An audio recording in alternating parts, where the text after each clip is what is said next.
Olá, sou o Gustavo Tameu, sou aluno do terceiro semestre do curso de Ciência da Computação da Unipampa e vou apresentar esse trabalho que foi desenvolvido sob a orientação do professor Arthur e em cooperação com os demais membros do Laboratório de Otimização de Sistemas da Unipampa, Instituto Federal Farroupilha e Instituto de Pesquisa RIKEN, do Japão. Bom, as operações vetoriais podem ser utilizadas para trazer diversos benefícios a aplicações que realizam vários cálculos vetoriais, como por exemplo aplicações de processamento e edição de imagens como Photoshop, aplicação de edição de vídeo como o Premiere, APIs de consulta de clima e tempo como Dark Sky e entre outras. Por isso é de fundamental importância verificar esses benefícios e é este o propósito deste trabalho.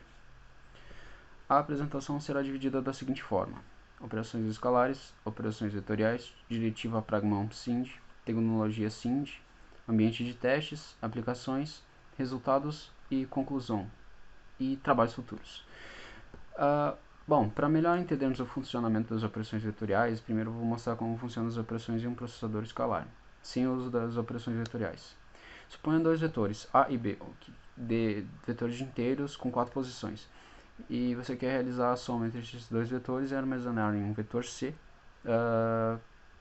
de 4 posições também inteiros. Bom, o que acontece é o seguinte: realizamos o load da posição 0 do vetor A, realizamos o load da posição 0 do vetor B, efetuamos a soma entre esses dois valores e efetuamos o store na posição 0 do vetor C, assim até percorrer por todo o vetor. Esse algoritmo está representado no código à esquerda. Já com operações vetoriais que utilizam um processador vetorial, é possível realizar a mesma operação de maneira mais eficiente, onde podemos realizar o load de um vetor A, o load de um vetor B, e realizar a soma em seguida entre esses dois vetores e efetuar o store em um vetor C. O tamanho dos vetores varia de acordo com o tipo de dado e a tecnologia sendo utilizada. E esse processo está representado nesse código à esquerda. Pragma-SIND. Essa diretiva da API OpenMP indica ao compilador que a vetorização deve ser utilizada. No primeiro código é paralisado dentre as threads apenas, enquanto que no segundo é paralisado e utilizado as instruções SIND, que se encontram em tecnologias como SSE, AVX e AVX2. Tecnologia SIND. Bom, primeiramente, SIND significa Single Instruction Multiple Data, ou em português, única instrução sobre vários dados. E é um método de operação de computadores com paralelismo a nível de dados, que utilizam determinados registradores para realizar as operações. Existem diversas tecnologias que utilizam esse tipo de computação e estendem suas funcionalidades, como por exemplo o SSE, Streaming SIND Extensions, com registradores suportando 128 bits de dados, AVX, Advanced Vector Extensions, com registradores com suporte a 128 bits de dados também, e algumas instruções a mais em relação ao anterior, ao SSE, e o AVX2, Advanced Vector Extensions 2, um update da tecnologia anterior, com registradores que suportam até 256 bits de dados e ainda mais instruções em relação ao AVX. Ambiente de testes. Para realizar os testes, foi utilizada uma máquina com Ryzen 9 3900X, com 12 núcleos, suporte a 24 threads, 32 GB de memória, e ela possui compatibilidade com tecnologias como SSE, AVX, AVX2, sendo a AVX2 a que foi utilizada nos testes. Além disso, rodava o Ubuntu com kernel Linux na versão 4.15, e para medir o consumo de energia foi utilizada a ferramenta REPL da AMD. Aplicações. Foi utilizada 4 aplicações do Rodinia Benchmark: Jacobi, método Jacobi Hotspot, LUD e CFD. Cada aplicação foi executada utilizando 1, 2, 4, 6, 8, 10, 12 e 24 threads. E em cada configuração foi executada 10 vezes para se fazer a média dos resultados. Resultados do tempo de execução. Bom, primeiramente o gráfico se dispõe com o número de threads no eixo X e o número o tempo de execução no eixo Y. A linha pontilhada representa as execuções com SIND e a linha contínua representa as execuções sem o SIND. Nessa aplicação, houve uma melhoria de 66,66% quando com uma thread, sendo que a partir das 4 threads se reduz a uma melhoria imperceptível. Já na Hotspot, houve uma melhoria de 41,17% com uma thread e possui uma melhoria perceptível dispostas por todas as execuções.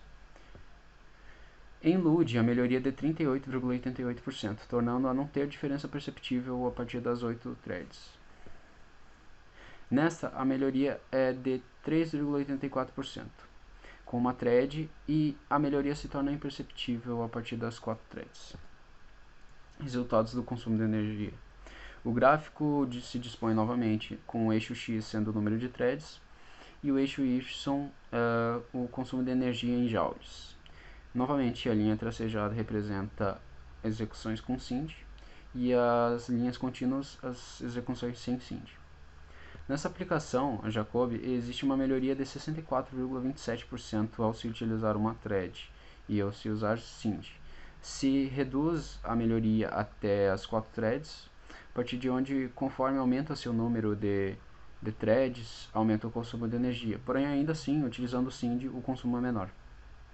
Em Hotspot, possui uma melhoria de 42,85% com uma thread, e permanece com uma melhoria perceptível dentre todas as execuções. Em LUD, quando com uma thread, possui uma melhoria de 38,88% e possui uma melhoria perceptível dentre todas as threads. No CFD, possui uma melhoria de 3,50% com uma thread, e a partir das 4 threads não há uma melhoria perceptível. No entanto, nessa aplicação em particular, houve um acréscimo de 2,56% no consumo de energia quando com 10 threads, ao se utilizar SIND. Conclusões. Podemos notar que a vetorização proporciona uma melhoria aproximada de 66% no tempo de execução e 64% no consumo de energia. Mas existem certas ocasiões onde o uso dela não faz sentido, como é o caso da CFD, que possui um acréscimo no consumo de energia quando se utiliza 10 threads e as operações SIND, ou seja, com uma perda de 2,56%. Logo futuramente, tentaremos realizar uma análise aprofundada nos casos em que o SIND é ineficiente, a fim de descrever diretrizes que auxiliem no projeto de software, tornando a decisão de utilizar ou não o SIND mais fácil. Bom, gostaria de fazer um agradecimento à FAPERGS e ao CNPq, que financiou parcialmente esse trabalho. E obrigado pela atenção, estou disponível para perguntas. Meu e-mail para contato é gustavtamioso.aluno@unipampa.edu.br. Muito obrigado.